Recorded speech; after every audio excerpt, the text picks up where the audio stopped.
at this point, the tire was now hot, and the road is covered in hot rubber, so it was just super sticky. So it just blew the chain up. Oh. It twisted, the drive shaft that was already I thought you were twisted. going to say so you ran over these guys.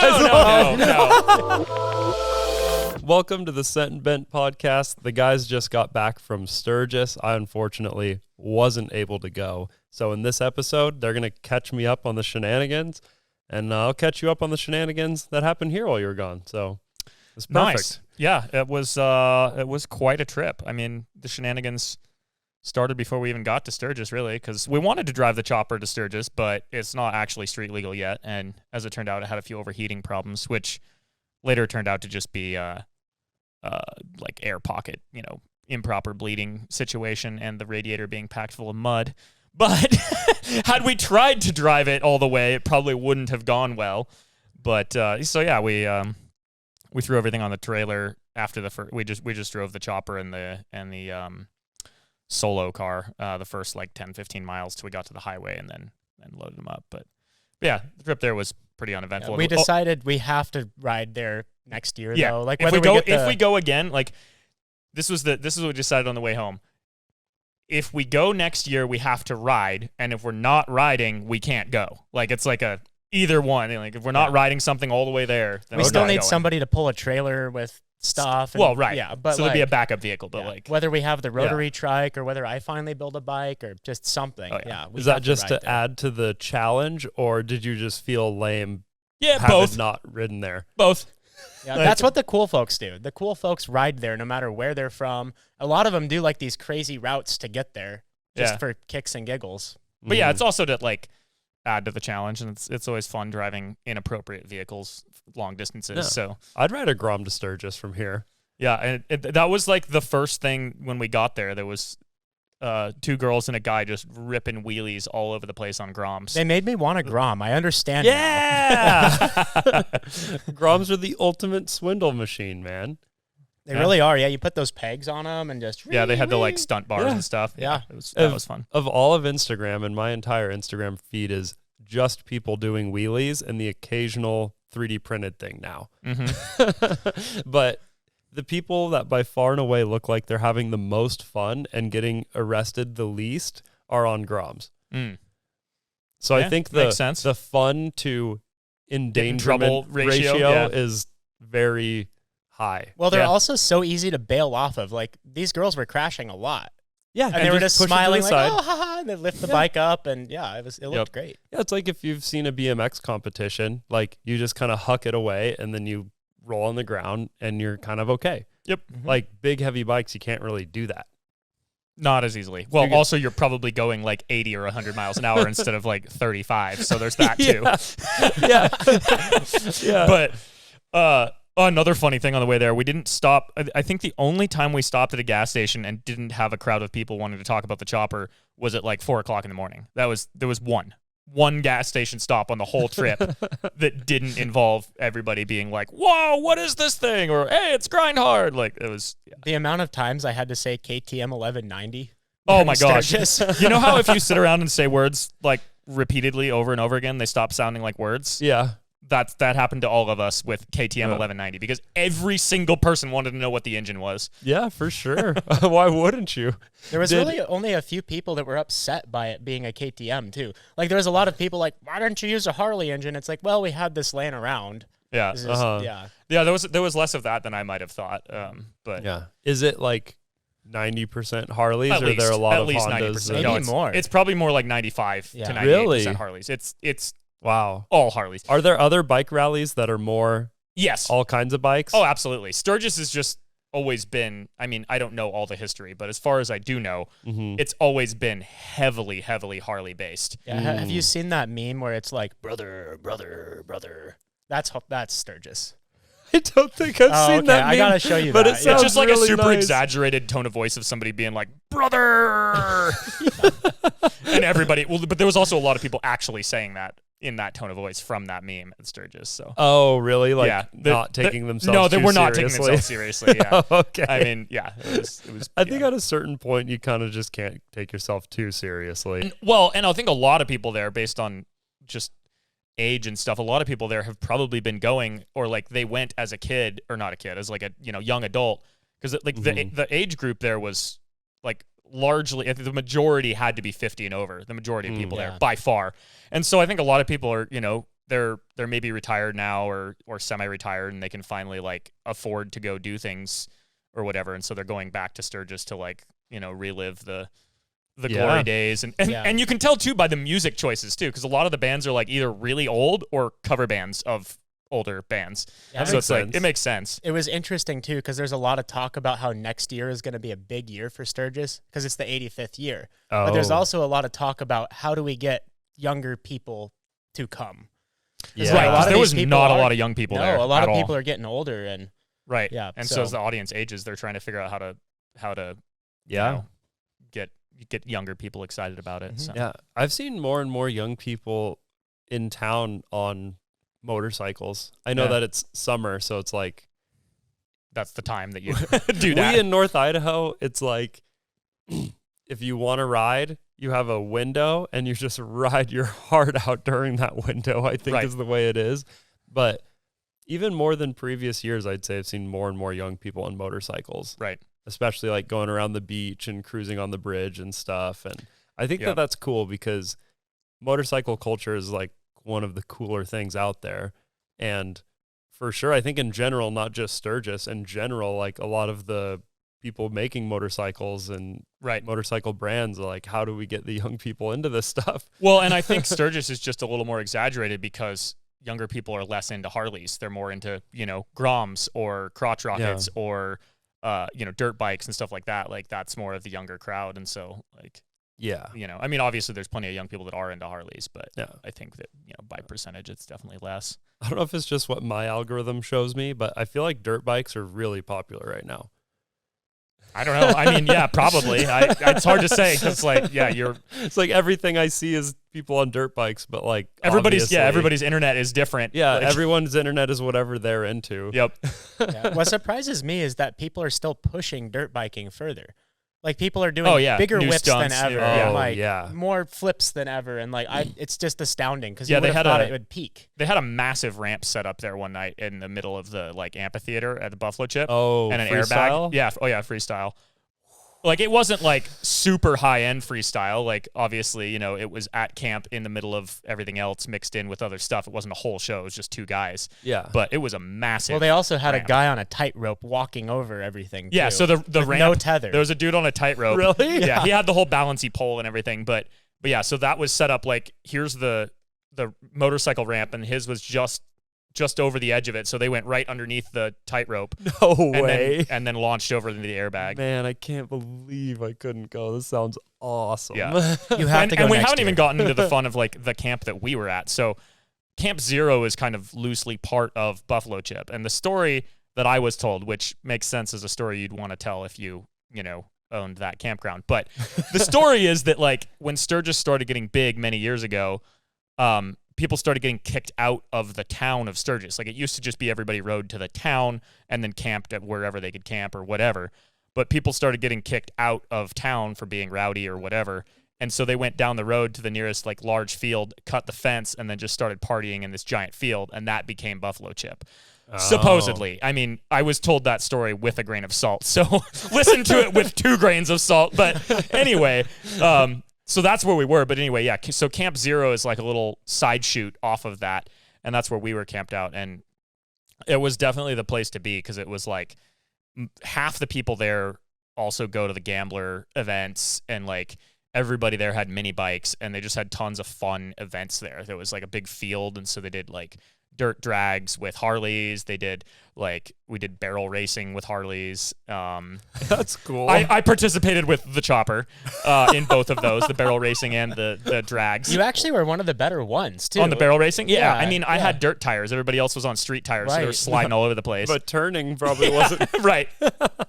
Yeah, so anyway, there was just all sorts of fun, like just lighthearted racing stuff. There was a mini bike race that went through the bar, or the barn, which was also the bar at camp there. So in the middle of it was all gravel. And so the mini bike race went through the center of the barn and then up into an enclosed trailer. and then out the side door that of the they were enclosed trailer. actively selling merch out of Yes. while the race was happening. Yeah. Sweet. So yeah, there was just a lot of that kind of stuff, and then like silly games. Like there was one that I forget what they called it, but you put two people, you line up, and you put a bag over your head, like a paper bag, so you can't see where you're going, and then you try to ride as close to these two cones as you can get without going past them. So the goal is to like stop as close to the cones without going past, but you can't see where you're going, so it's super slow. Apparently, they used to do that with an actual drop-off. Oh no! Yeah. So like the idea is like if you go past it, you fall off the cliff, you die, right? Yeah. So anyway, that was a really funny game, and sometimes people like veer off to the side, and then they take their bag off, and they're like, "How did I get here?" Yeah. What happened when they did the drop off? Were people telling you stories about that? No, I just heard about that, but it sounds like it didn't end well for everybody. So imagine. Yeah, now they use cones. The stakes were a lot higher. But yeah, so it was fun camping out there because it was like a very, very, very small campground comparatively. So it was nice to have that to go back to because Buffalo Chip is just enormous and there's just tons of people all the time, super loud. There's like multiple stages, like bands playing every night, which is all awesome to go and see, but to be able to go back across the street to Zero was ideal. And we slept in a teepee the whole time, which was actually really nice.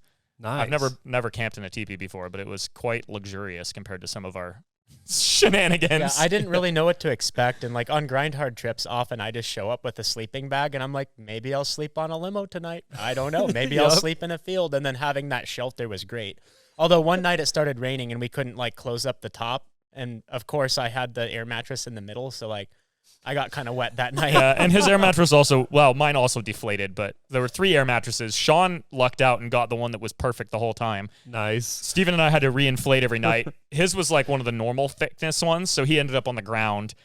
Mine was a tall one, so I just ended up in like a hole in the middle, but like mine was on the perfect ground. though because it was kind of like an alarm. It's like from inflation to deflation was about a 5-hour window. And at Sturgis, you don't want to sleep more than 4 or 5 hours anyways. So it was kind of perfect. I wake up on the ground and be like, well, must be about 7:30 or 8 in the morning. Is that when people start waking up? That's when we got up. There wasn't a lot going on at that time of day. Some people start going to bed around that time, it seems Yeah, like. that's what I was going to say. Like, it seems like you'd be sleeping in more. I mean, I would if I could, but yeah. So we were up till like 1 or 2 most nights. Yeah. Somewhere in there. But yeah, they have a official, unofficial burnout area at the Buffalo Chip where the spot's called Bikini Beach, which is like they have a little pond and a bar next to the pond and a rope swing into the pond is quite disgusting, to be clear. Like, we should hear Steven's side of that story. Yeah, I'll just set the stage of the pond and then I'll let Steven tell his part of the story. You go up to the pond and like from a distance, it's kind of a nice blue color, but that's because they dye it. Oh. And you get close and there's just like debris and cigarette butts all around the edges. Yeah, so that's the scene. Yeah, and who knows how deep it is. Everybody's like, oh, you're going to go in with your shoes? And I'm like, you would go in there without your shoes? I was like, no, it was nasty. But my logic was, if you're going to play in the pond, do it early in the week because they fill it up every year. Do it early in the week before it gets like absolutely wrecked. Oh. And it was still bad. Like I told people, oh yeah, I did a double backflip off the rope swing, and people are like, you went in the pond? It's like, have you showered yet? It's like, oh. Yeah. You said it's called the Twisted Tea Pond? Yeah, it was sponsored by Twisted Tea.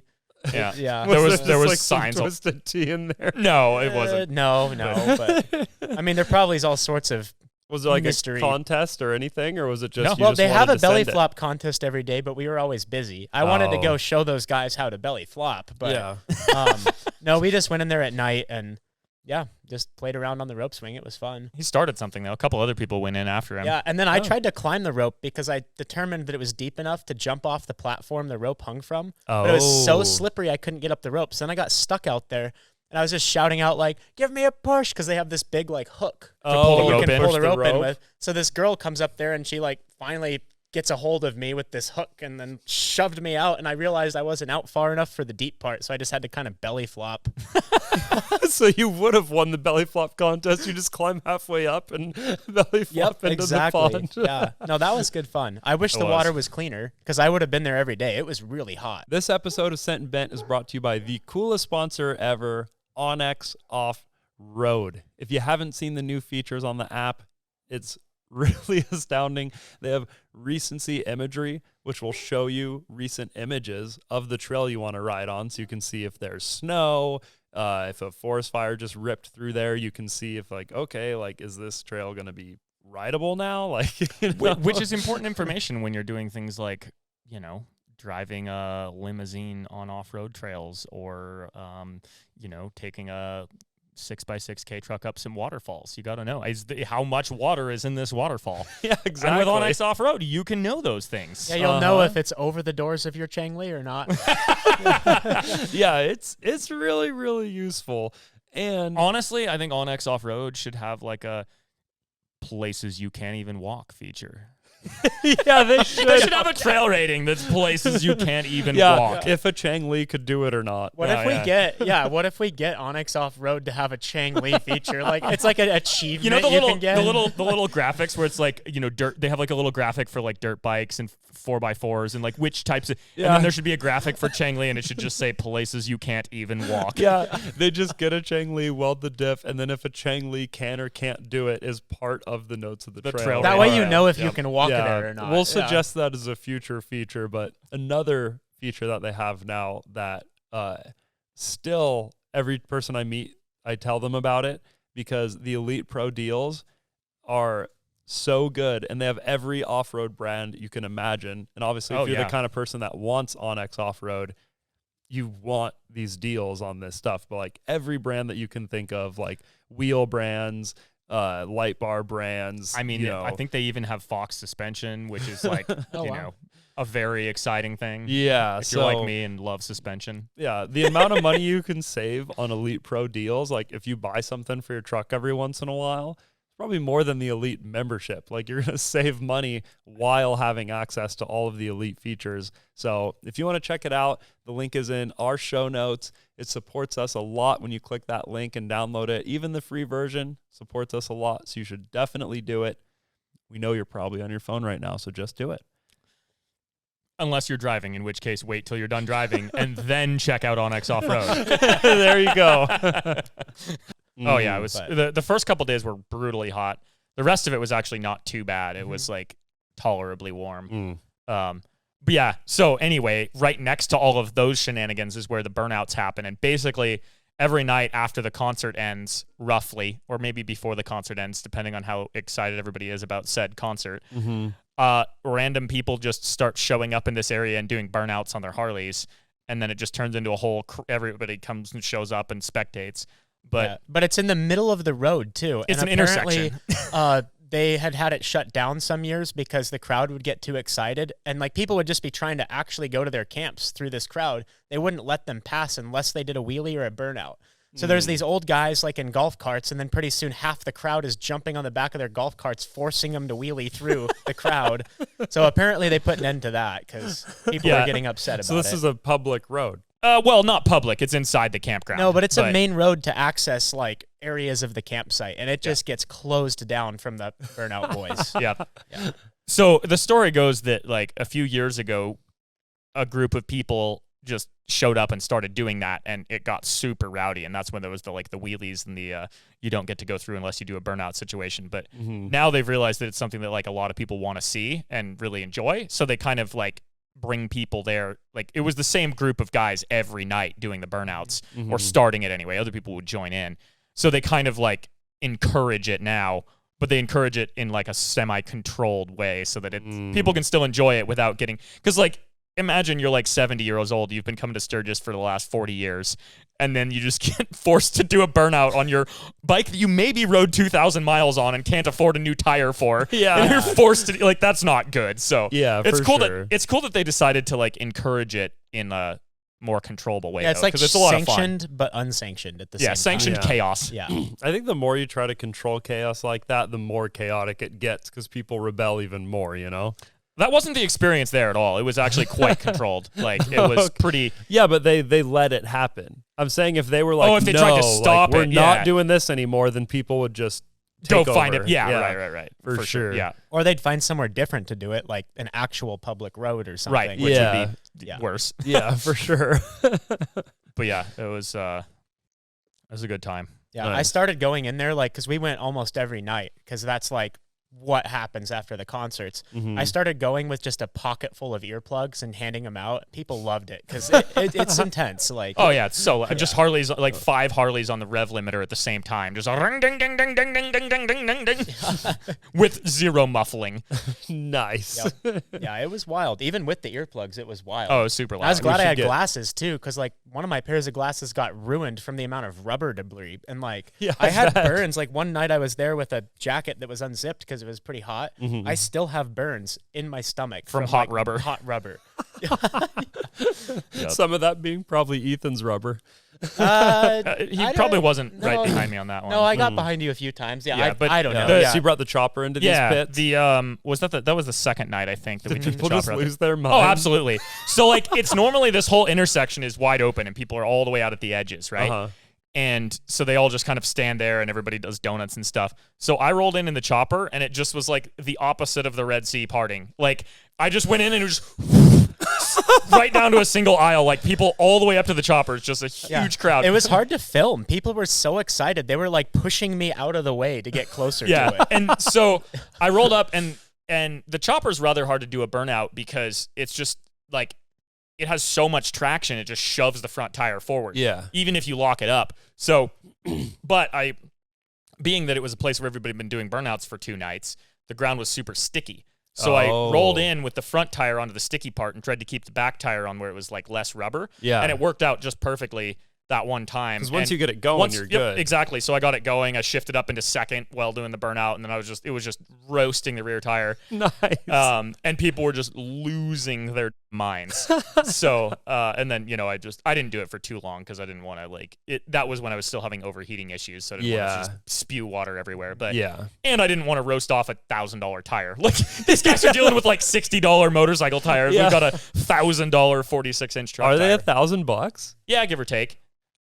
I didn't know that. Yeah, it's actually. about $4,000 for a set of them. I mean, I don't know, roughly. Wow. I haven't looked at it in a while, but it's basically that. And you put a lot of hours into shaping it as Right, well. for sure. Yeah. Which is on my list of. I have a large list of things to work on that after that trip. Because before we did this trip, I'd only ridden it on the street for like 5 minutes. Yeah, totally. And only around the property otherwise. So now I have a whole list of things I want to try to do to make it more rideable. I mean, it's already super rideable, but like now I'm obsessed and I want to be able to ride it. Like I'm obsessed with making it as good as possible. So Yeah. What impressed me was how well you were able to maneuver it through those crowds of people and crowds of bikes, though. Like, yeah, I mean it. So initially it was kind of tough, but then when we after we broke the chain, so that same night, backtracking, we'll just do a little bit more linear of a story here. Okay. So we did the burnout, and then we were just hanging out there for a while, watching other people do burnouts, and of course a whole crowd followed us over to talk about the bike, and like that was actually super cool because there was these guys that have 60, 70 years old who've been coming there for probably 20 years. And like they came up to it, had never heard of us, had no idea who we are.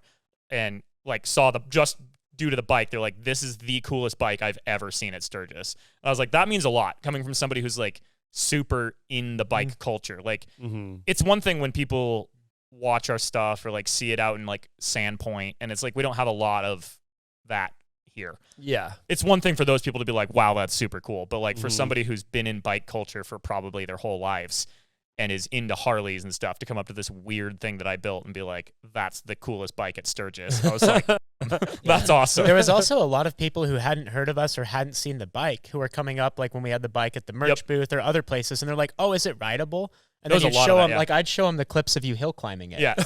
And they're just like, they didn't know what to make of it. Yeah. They're like, whoa. Yeah. Well, they're used to like West Coast choppers and Right. stuff like these TV shows of these things that never really worked. Right. And I don't know if you guys have seen, but Bikes and Beards bought one of those bikes. It was a supercharged one that's yellow. Apparently it was pretty popular on the show. And he's got like, he's working on it full time, just trying to get it to work at all. And he couldn't, is I believe what Right. the determination was at the end of it. Wow. Like a guy who buys Builds yeah, bikes. like buys- he normally does like I bought the cheapest bike on Amazon and then he'll review it or whatever. Right. Like that kind of thing. But like he and his guys, like they work on bikes. Like they do custom bikes and Yep. they just could not get this thing working. And That's so I think hilarious. for those guys seeing that, they probably just assume it doesn't work, but then they probably see the radiator and stuff and like, wait a minute, it kind of looks like it does work. Yeah. There was also a lot of questions about the steering. Like a lot of people, everybody thought it was hydraulic or like, right. So, but anyway, the point is we were just hanging out there for a while, and then the burnout pit got really empty for a minute, and I was like, well, everybody loved it. I should probably go back out there and do another burnout. But at this point, everything was extra sticky. So I got out there, and it started pushing the front tire. So like this group of like 5 dudes, before I could even like try anything else, I'll just run up and grab the front of it to hold it down so I can do a burnout. So I started doing a burnout, and I shifted up into second, and I was just kind of putzing the burnout. And then somebody spilled a drink on me, and I thought it was water from the radiator or something. So I stopped. I was like, oh, what's going on? But it was just somebody who was too excited, like flailing around with their drink. There was a lot of that. So I stopped, and then I went to restart the burnout. Yeah, I shifted back into first, but at this point, the tire was now hot, and the road is covered in hot rubber. So it was just super sticky. So it just blew the chain up. It twisted, the drive shaft that was already twisted. I thought you were going to say, so you ran over these guys. No, it just blew the chain off because it took that shaft that was already twisted, and it twisted it like another 20 degrees of rotation. And then the sprocket went off to the side a little bit. It flung the chain and broke some stuff. Then it was all over. Yeah. So anyway, do you think they'd let you drag race it? Where? If you took it to the drag racing, like, because they do bikes on drag racing. Yeah, I don't know. Probably. It's a bike. I drag raced it on the dirt against some Harleys, so we had an actual light tree and everything for the drag racing. It wasn't just like a person with a flag. Yeah. No, it was pretty cool. Interesting because, just regular motorcycles you can take to the drag strip, so I don't see why not. Yeah. It'd be interesting to see like what its quarter mile time is. I mean, get that tire really hot, like you were saying. Yep. Rebuild everything stronger and just launch. Yeah, so speaking of drag racing, that's what finished off the drive shaft the next day is when we were having the dirt drags. And I launched in second gear and just annihilated the drive shaft. Luckily, the shed, in the barn, there was a little like repair shop corner of it, and they had like the world's cheapest welder. That was flux core, the world's worst type of welding. But I scabbed it back together, went out for a little test drive, broke it again. And then I tried a little harder, re-welded it. I welded it back together 3 times while we were there, but kept it going long enough to cruise around and get back. And then that's when we took it out on the highway, and we just went out away from everybody because it was like kind of a dead end road, and so nice. It's still not street legal, but you got to do what you got. That shop though, or not shop, but that bar, that was one of the coolest places we've ever fixed anything. Oh, it was super cool. Like there's music, there's people partying, and then there's Ethan welding a monster chopper. It was very cinematic too. It was like that's awesome. It was super fun. It was cool. And this is the same barn that the race went through? Yep, same barn. Yeah. Cool. That was like 20 feet from our teepee that we camped in, so it was a really cool spot. And they had showers and porta potties, but showers were very nice. Nice. It was That's classy for a grind hard trip. Yeah, I wasn't expecting that out of Sturgis. No, to be honestly, honest. I was not prepared for showers to be an option unless we like went to town. So went to a Flying J or something. Right. And then they also had like people referred to it as different things, but somebody said it was an Ultra 4 course, which makes more sense. Somebody else said it was motocross, but it definitely wasn't. The jumps were not built for bikes. They were built for something way bigger. Oh. But there was this huge dirt track that was like right next to Camp Zero that goes up on the hill and everything. And so I meant to drive the chopper around it, but by the time we got to it, I'd already broken it too many times, and I was like, I don't want to push it back through a whole dirt track if I break the freaking drive. It was shaft really again. entertaining on mini bikes though, but I went out there at night, rode the whole track at night on a mini bike, and like the brakes weren't working very well on that bike. I mean, they never do. Yeah, and the light wasn't working very well. Going down some of those hills on that track, I was like, oh no. Yeah. I saw an Instagram video of you in a sidecar of a mini bike. Oh yeah. Oh yeah, that was fun. Yeah, that's probably where most of my bruising came from, was riding in that little wagon, like multiple times. There was this one race. So that what we were was doing. it? It's a mini bike with a sidecar with a wagon as a sidecar. Yeah. It's just a normal mini bike, but so you just sit in a little wagon attached to it. Yeah, and there's a little handle, and so Oh. Sean and I, during one of the little events they did, it was like this egg race. Mhm. So you have a guy in a sidecar or on the back of your bike. You have to scoop up an egg into a spoon and then get it back across safely. And whoever either doesn't break their egg or makes it back first wins. But Sean and I were having troubles like getting the thing started. So like I jumped out of the sidecar, Sean gave it a pull, it started up, and I jumped in right as he hit the throttle, and we just instantly looped. And this was while they were racing against me and Patrick on my electric bike. Oh.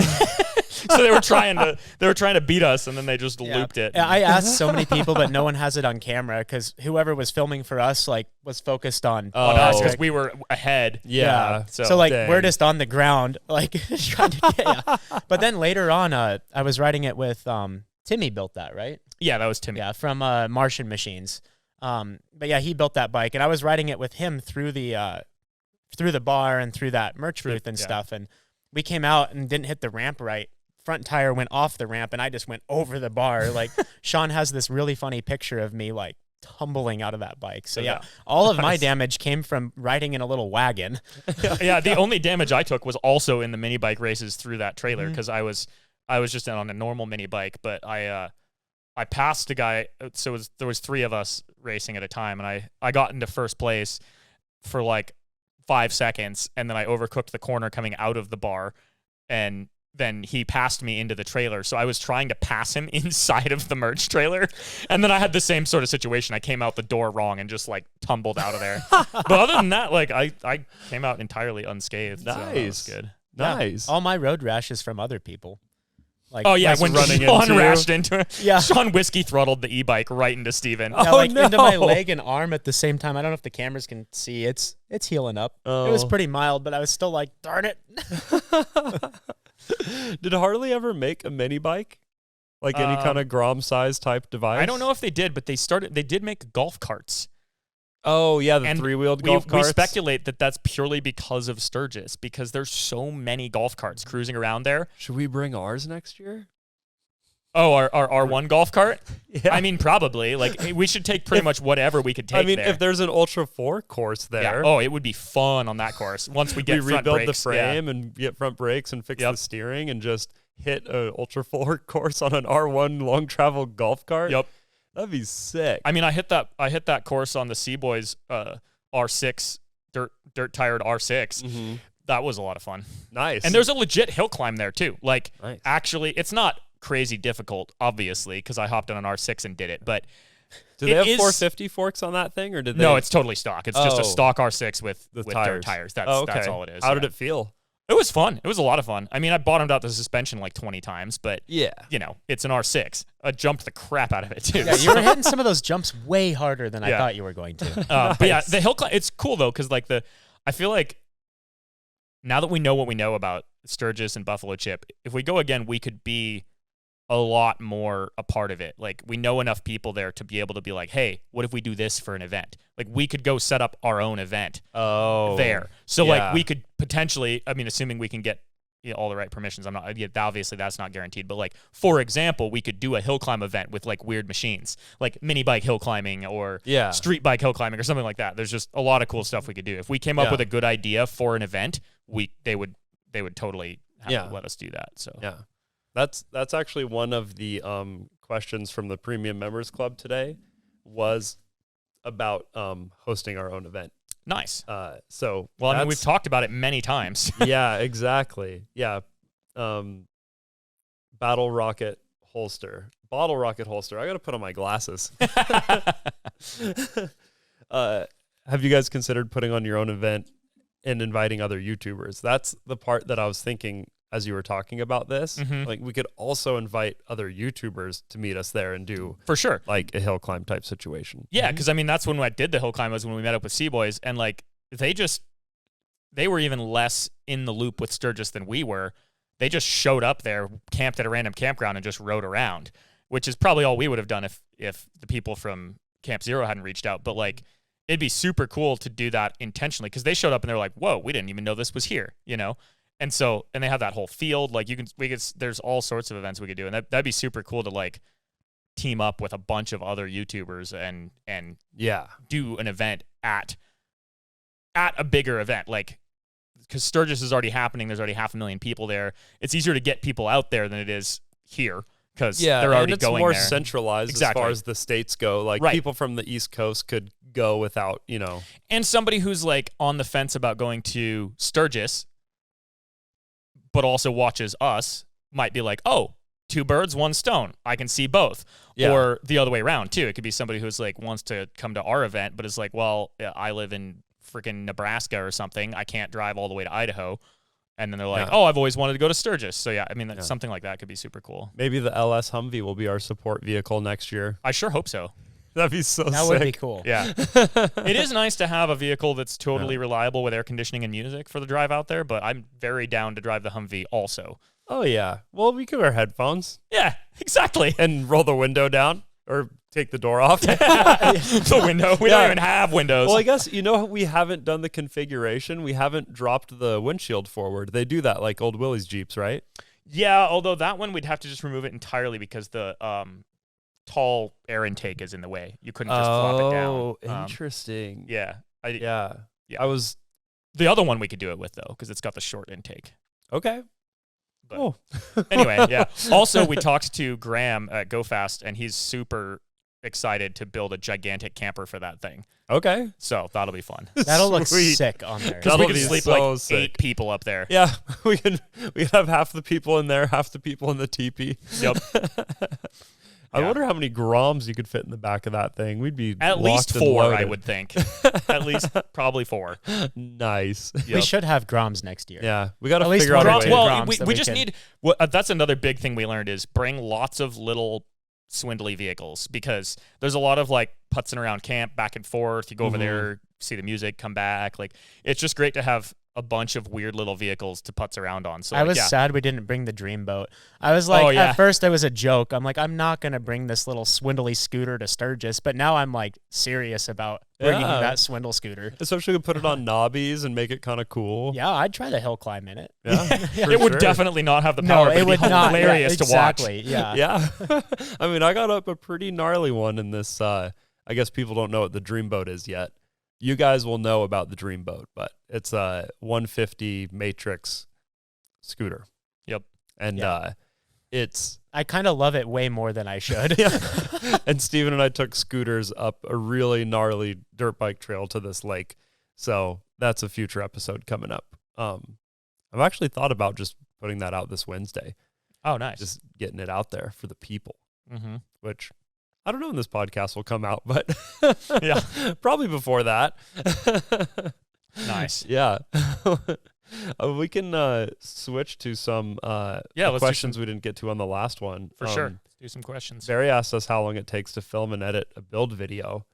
And the build videos specifically are easier to edit because you just basically need to put the clips in order and cut out the boring stuff. Whereas like our trip videos, like the Humvee road trip series, a lot of those videos would take me over a week just in editing and over a week just in filming. Right. So those are definitely like the most time consuming ones. And sometimes we have special ones too. Like there was one episode where I think you put like almost 3 weeks of work into the chopper for one episode. I don't think a single episode of that ever had a week or less. Like I think pretty much every episode was like a week and a half to 3 weeks worth of building for one episode of. But then, like you said, the editing on those was way easier because of how. And linear some of it all those, is. like the 3 week ones, there's just so many clips. That's why a lot of those videos were like nearly an hour. Right. And that's another factor too. Like if you see a 20-minute build video, like our very last Humvee video, that was half an hour, the first start video for the Humvee series. That one was about a week of work, right?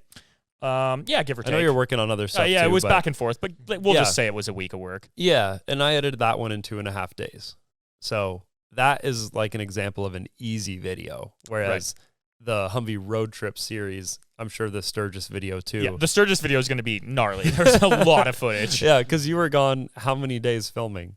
A week, 7 days. Yeah. I mean, not really because it was 6 days because the day on the drive back we filmed effectively nothing. Yeah. So, but yeah, basically 6 days of filming. Yeah. So that'll probably take me from tonight to Friday morning to get out Friday afternoon. Yep. Is probably what that's going to take.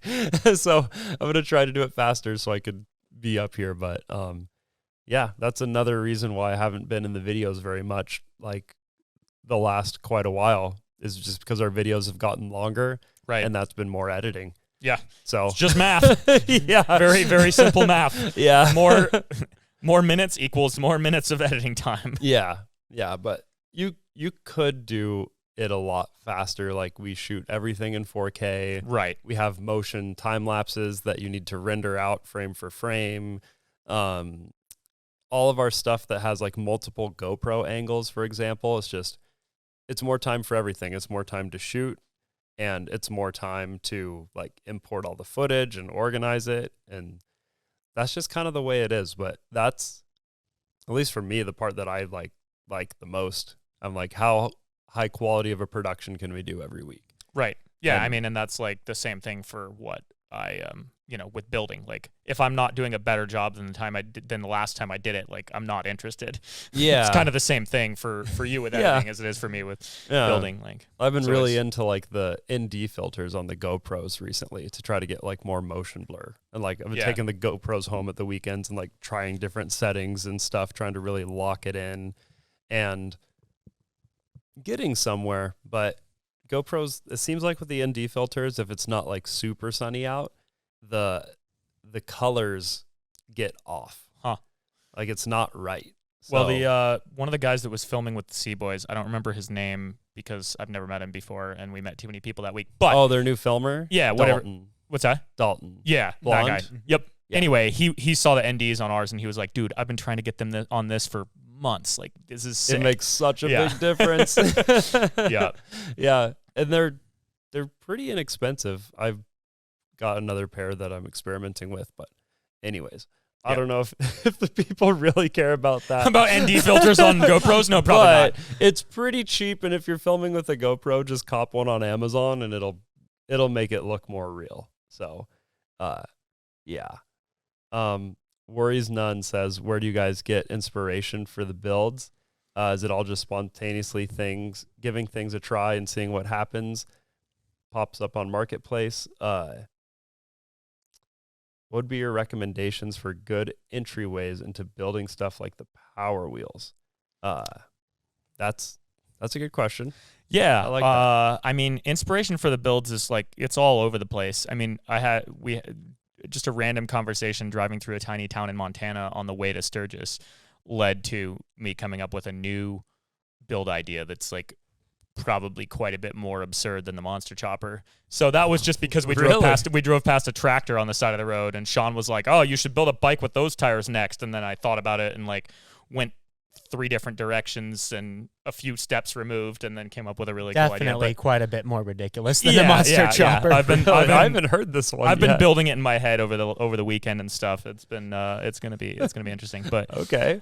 we can get into that later. But I wanted to finish answering the question, and like, yeah, I don't know. The inspiration comes from all sorts of different places. Like, that was one of the most common questions about the chopper at Sturgis is like, what made you want to build this? Mhm. And I always preface it by saying, well, we do YouTube, so like, it's my job to come up with ridiculous ideas of things to build. Like, that's the starting point. Yeah. And then I was just like, well, we had those 2 tires, or well, we had 4 of them, but I looked at 2 of them sitting there, and then I was like, that would make a cool motorcycle. Like, just random thought, and then Yeah. you go with it. But for the other part of that question, like entry level to build a Power Wheels, I mean, the easiest way would be simply buy a 0 suspension go-kart and slap the body on it, shorten or widen or lengthen or whatever the pieces to make them fit. But also not a whole lot harder than that and a whole lot better is to start with an ATV, like something small, cheap, and then just chop it up and put the body on there versus building everything from scratch. Like, that's definitely the easier way to do it. And if you're online looking at go-kart parts and it's starting to add up, go-kart parts are really expensive. So used go-karts are a bargain. Oh, you yeah, get all for the sure. steering components, you get the axle, you get the hubs, like all these things really add up if you try to do it from scratch. So even if you just take those parts and build a frame from scratch, you're still going to save a ton of money, and you're not going to have to figure out certain things like the steering geometry. You can just copy it from the way it was on the go-kart. So, Exactly. And the same thing with an ATV. Like, that's what I did for the Colonel is like, there's very, very, very few parts of the ATV left, and certainly none of the chassis. yeah. But I used all that geometry, so I didn't have to reinvent the suspension geometry. Yeah. So. And you were super on point with saying, just seeing what pops up on Marketplace. A Oh, lot of our absolutely. ideas have spawned from that. Even this dreamboat that we were talking about, the scooter idea. Ethan was going to be gone for 2 weeks, and Steven and I were doing the road trip with the Corvette, and he just texted me the dreamboat. Mm-hmm. And he was like, dude, we should buy this. Yeah, well, I was thinking it'd just be fun to take, like, scooters off-road. Mm-hmm. It all came together, actually. Oh, yeah, it was Yeah. super fun, and it was a super cool video. And so, yeah, that's a huge thing, especially where we live. There's all kinds of weird stuff on Marketplace, like the So much weird the stuff. R1 golf cart we just bought. Yep. Like, it just showed up, and we're like, we have to have that. The single-seater bright orange snowcat. Yep. That thing. We weren't talking like we need a single-seater rare snowcat. It just Yeah. popped up, and we were like, okay, we have to have that. Yeah, it's so unique. We gotta get it. Yeah. Absolutely. Yep. And so that is definitely a huge part of the inspiration as well. Yep. And I think that is actually all of the questions here. I think there was just one more from Timothy. How often do you drive your builds off camera or just for enjoyment? Or do you take everything on trail rides around your area? Yeah, that's an interesting question. I mean, the answer is like most of the things we build are pretty much only driven on camera. And the only times they're driven off camera is at events like Sturgis or King of the Hammers, where we're there for a whole week and like cruising around between things on the builds. Actually, aside from the K-Truck gets used like 3 times a week because it's so useful. Yeah. But mostly, I mean, also there was the Tesla that you were daily driving, but for the vast majority of our projects, like, it's partly because they're not legal to drive anywhere except for private property. Yeah. It's partly because they're almost always broken, because when we film, we go hard and go until they break. Yeah. And then also just like along with that, we don't want to break them if we're not filming with them. A great example of that is at Sturgis this year. Patrick hasn't learned this lesson yet. No, not really. He did learn the lesson. He learned it the hard way. He was like, he just put a new tire on the Solo because we took the Solo car out to the burnout pits and absolutely roasted its tire into oblivion. So we put the new tire on, and it was a like chill moment. There was nothing happening. We were going to go do stuff later on. He was like, I'm just going to go rip it around the field a little bit. Just kind of, see how it's driving. Just have a little fun. It was like largely just for fun. And we were like, oh, well, we could get out the Colonel and the chopper and go rip around and get some shots. I was like, I just need like 5 or 10 minutes to like sort out some memory cards and batteries. And like, I had a phone call related to my new apartment and stuff. So I was like, yeah, just give me 5 or 10. And he was like, oh, no, this is just for me. I just want to go have a little fun. He goes out there. He drives like across the little paved road out into the field. And you just hear, rap, rap, rap, thump, thump, thump, thump. Like literally that quickly. Like he went out into the field, drifted a little bit left and then drifted a little bit right, drifted a little bit left, and then tumbled it. No cameras filming, no I think GoPros. only 3 people saw it. Like, and I'm one of them, and it only counts as like half because I just saw it like flip right back up the right way, and I was like, uh-oh. And it's always the way it happens. Like, oh, I'm just going to test it real quick. No need to bring out the camera. And that's when we roll it. And the beautiful thing about YouTube is, okay, we invested a lot of time and money into this irreplaceable car since they're so rare. Right. And then the silver lining of YouTube, oh, the mailman's here and Frederick's freaking out. Hang on. I'll go let him out. Okay. So he's not barking in here. So the silver lining of YouTube is when these bad things happen, these expensive mistakes happen, it's on camera. Right. So it makes everything more interesting. So we kind of have like an unofficial rule, like we don't just drive around the projects unless we're filming. Because even like, let's say we take out the Dream Camper when friends are over or something. If we bend an A-arm or something, it's like, okay, that's like 2 days of work to like build a whole new A-arm, and we didn't get it on camera. And so we're like way far back from where we were, as if we just saved it in working condition for the next time we needed it to film. Yeah, So, like, if and- we go out and ride, we'll just take our dirt bikes. Right, exactly. They're far more reliable. They're legal to drive on trails. Like, and of course that unofficial rule gets much softer over time. Like the Colonel, for example, we've had it for like 4 years. We've done who knows how many videos. So it's like, okay, we don't have, unless we have something specifically planned for it. It's like, who cares if we break it? Like, that's part of it. We might as well enjoy it. But yeah, the short answer is we rarely drive the builds anywhere other than on camera. Yeah. Except for the Tesla and the K-Truck. Right, exactly. and those are more just kind of regular cars. Exactly. And the Humvee will definitely break that rule because, like, I plan on driving the Humvee everywhere. But yeah, and if we break something on the Humvee, it's like a bolt-on, like, Holly part or something. Yeah, or even if it's a Humvee part, like, we have a whole spare Humvee of parts. Yeah, it's replaceable. Like, we can go crazy with that thing off camera, and everything on it's replaceable. Yeah. Yep. The shame with the solo car is it's like, well, I made a joke when I finally did run up with the camera. I'm like, looks like there's now not 20, there's 19 of these left. It's like Patrick felt so bad. He was so hard on himself. He's texted me so much apologizing. He's like, I hope I didn't jeopardize my job. Like, I just really want to work with you guys. He was so upset. He was like, I am just so mad at myself right now. I'm such an idiot. Yeah, like, we're all like, dude, it's okay. Like, you learned the lesson. Like, don't worry about it. Like, I was like, just some fiberglass damage. I mean, I don't know if he knows how to fiberglass. He does. Okay, so, you know. Dude, he built fiberglass campers for the last 8 years. Yeah. So he definitely does fiberglass work. Okay, cool. So we're good. Yeah. Just, you know, we needed the wide body the front anyways. So. Exactly, yeah. Yeah, make some cleaner lines. Now it's going to be even more custom of a solo car. Yeah, right. Yeah, we're going to have to think of a different name for it. No one knows what a solo car is. Oh, actually, that was so funny. Like, because I was, like, going around looking for you guys at the parade at Sturgis. Yeah. I'm like, did you guys see a red solo car go by? And then I was like, wait, no one knows what that is. Did you see a red 3-wheeled car go by? Sounded like a open-headered Hayabusa. Yeah.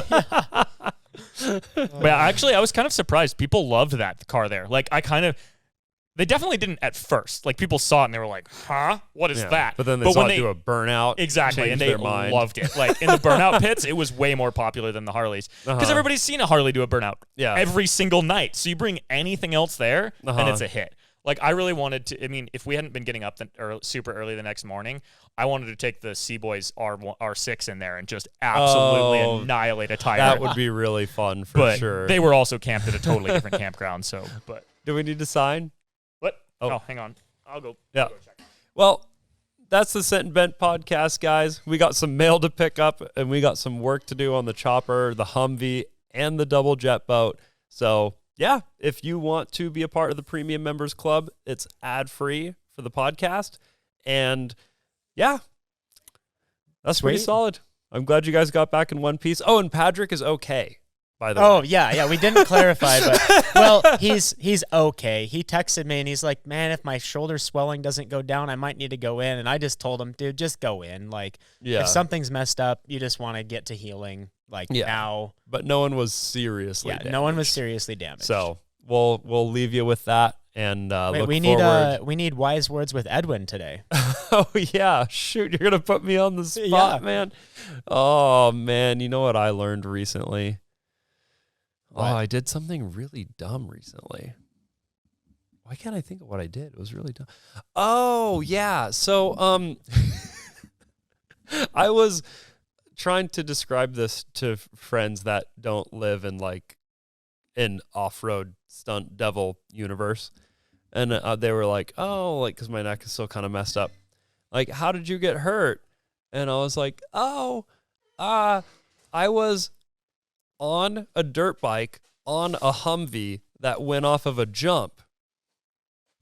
And they were like, that doesn't really make sense to me. Why would you do that? I was like, Ethan and Steven told me it was a bad idea, and I just did it anyways. And so if you guys didn't see the clip, it's on Instagram somewhere, but I am on the bike and I like lean in like you would if you were jumping the bike off a jump. But the suspension from the Humvee kicked up, which kicked the suspension from the dirt bike, and then I went all the way over the bars and landed on the roof of the Humvee, like really weird on my neck because I was hanging onto the bars, so I wasn't trying to protect my neck.